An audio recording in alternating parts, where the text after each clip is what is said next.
Auto और taxi को लेकर के जो ड्राइवर्स हैं उनका मराठी नहीं सीखेंगे तो उनका परमिशन रद्द हो जाएगा। इस तरीके की जो चीज़ें सामने आई, जिसके बाद आज परिवहन मंत्री के साथ बैठक हुई है और बैठक में क्या चर्चा हुई है इस पर बातचीत करने के लिए हमारे साथ संजय निरुपम है। संजय जी, आप मीटिंग में थे, क्या मामला था और क्या चर्चा हुई, क्या चीज़ें, क्या कन्फ्यूजन था कोई या आगे? जब से 2019 का यह जीआर फिर से लागू करने का प्रयास या घोषणा सरकार ने की, परिवहन मंत्रालय ने की है, तब से मुंबई और पूरे महाराष्ट्र के ऑटो और टैक्सी चालकों में एक डर पैदा हो गया, क्योंकि इस जीआर में लिखा गया है कि अगर आपको मराठी बोलने नहीं आता है तो आपका परमिट रद्द हो जाएगा, आपका बैज जब्त कर लिया जाएगा। इसी विषय के ऊपर पूरा एक डर था, इसी पर विवाद भी था।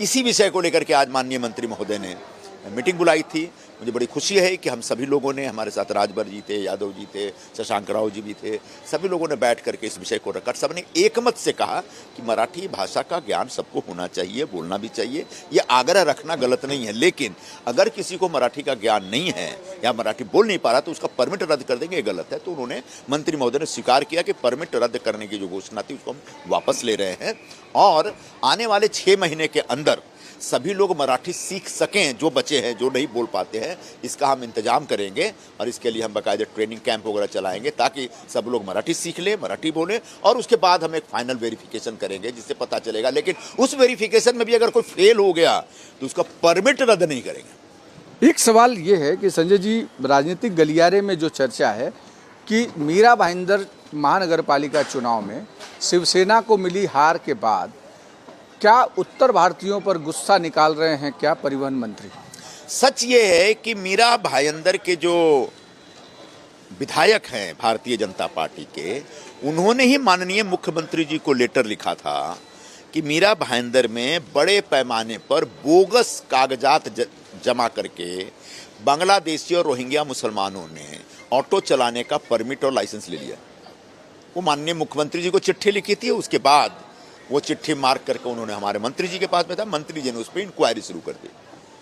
कल लास्ट डेट थी इंक्वायरी की और इंक्वायरी के बाद 3,500-4 हज़ार जो वहाँ पे ऑटो चालक हैं यहाँ पर मेरा रोड में, उन सब की जांच हो रही है और जांच के बाद जहाँ तक मराठी ज्ञान की बात है, उसमें से सिर्फ 400 लोग हैं जिनको मराठी ज्ञान नहीं है, मराठी भाषा का।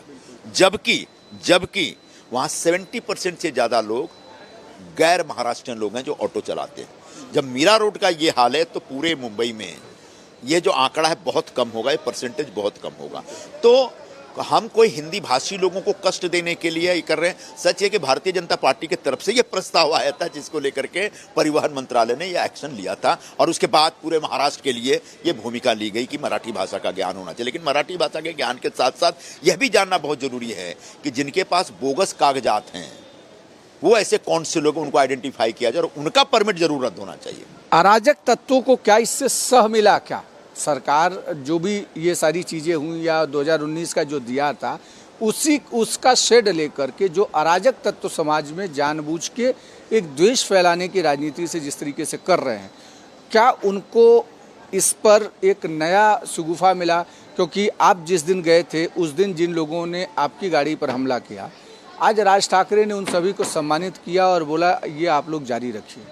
तो सम्मानित तो पाकिस्तान में आतंकवादियों का भी लोग करते हैं क्या करना।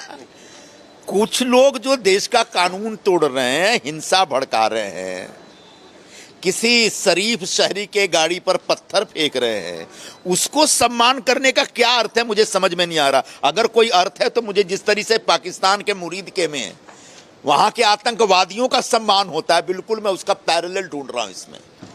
समाज में एक संविधान, सभ्यता, कायदे के हिसाब से सबको जीना चाहिए और कोई राजनीतिक दल है तो उसको राजनीतिक तरीके से काम करना चाहिए। लेकिन हुआ यह है कि जब से मंत्रालय ने, मंत्री महोदय ने यह जीआर दिया, उन लोगों को एक राजनीति करने का मौका मिल गया। हम तो मंत्री महोदय से बात कर रहे थे कि इस पर जरा पुनर्विचार कर लीजिए। हम जा रहे थे वहां पर अपने ऑटो चालकों से संवाद करने के लिए कि भाई इसमें कुछ बुरा नहीं है, थोड़ी मराठी सीख ली जाए, थोड़ी मराठी बोल ली जाए। और वो अचानक आ गया कि हम मराठी के विरोध करने आए और जिसकी वजह से हंगामा कर रहे हैं। प्रदर्शन कर सकते हैं, विरोध कर सकते हैं, लेकिन उसका एक जनतांत्रिक तरीका है, उसका एक संवैधानिक तरीका है, उसका एक सभ्य तरीका है लेकिन ऐसे किसी की गाड़ी पे पत्थर फेंक करके प्रदर्शन करना एक अराजनीतिक तरीका है, असंवैधानिक तरीका है, गैर कानूनी तरीका है, और इसके लिए कानून ने कार्रवाई की उनके। अब कानून ने ऐसे कानून तोड़ने वालों के खिलाफ कार्रवाई की और उसका सम्मान और सत्कार करके, जैसे भगवान महावीर ने कहा था अहिंसा परमो धर्म, अब ये कह रहे हैं कि हिंसा परमो धर्म।